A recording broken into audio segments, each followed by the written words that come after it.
اعوذ باللہ من الشیطان الرجیم بسم اللہ الرحمن الرحیم ومن يهاجر في سبيل الله يجد في الأرض مراغما كثيرا وسعة ومن يخرج من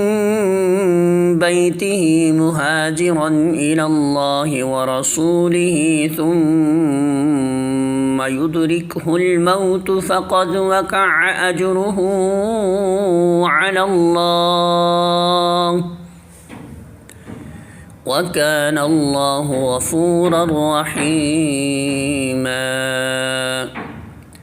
سورۃ النساء آیت نمبر 100 ترجمہ۔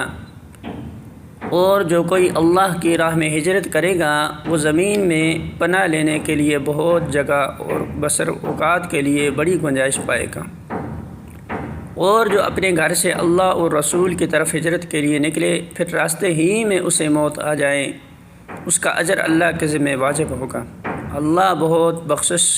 فرمانے والا اور رحیم ہے۔ سورۃ النساء حاشیہ نمبر 131۔ یہاں یہ بات سمجھ لینی چاہیے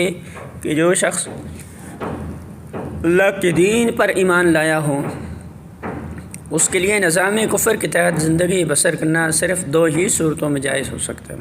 ایک یہ کہ وہ اسلام کو اس سرزمین میں مغالب کرنے اور نظام کفر کو نظام اسلام تبدیل کرنے کے لیے جد و جہد کرتا رہے، جس طرح انبیاء علیہم السلام ان کے ابتدائی پیرو کرتے رہے۔ دوسرے یہ کہ وہ در حقیقت وہاں سے نکلنے کی کوئی راہ نہ پاتا ہو اور سخت نفرت و بیزاری کے ساتھ وہاں مجبورانہ قیام رکھتا ہوں۔ اس 2 صورتوں کے سوا ہر صورت میں دارالکفر کا قیام ایک مستقل معصیت ہے، اور اس معصیت کے لیے یہ عذر کوئی بہت وزنی عذر نہیں ہے کہ ہم دنیا میں کوئی ایسا دارالاسلام پاتے ہی نہیں ہیں جہاں ہم ہجرت کر کے جا سکیں۔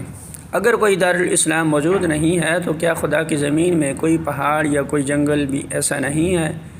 جہاں آدمی درختوں کے پتے کھا کر اور بکریوں کا دودھ پی کر گزر کر سکتا ہو اور احکام کفر کی اطاعت سے بچا رہے؟ بعض لوگوں کو ایک حدیث سے غلط فہمی ہوئی جس میں ارشاد ہوا کہ لا ہجرہ بعد الفتح،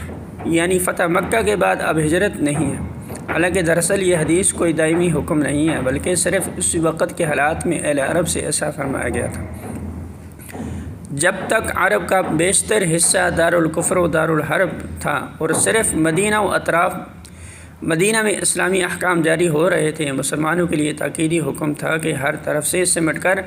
دارالاسلام میں آ جائیں، مگر جب فتح مکہ کے بعد عرب میں کفر کا زور ٹوٹ گیا اور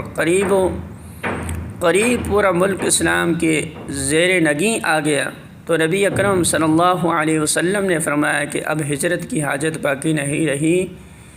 اس سے یہ مراد ہرگز نہ تھی کہ تمام دنیا کے مسلمانوں کے لیے تمام حالات میں قیامت تک کے لیے ہجرت کی فرضیت منسوخ ہو گئی ہے۔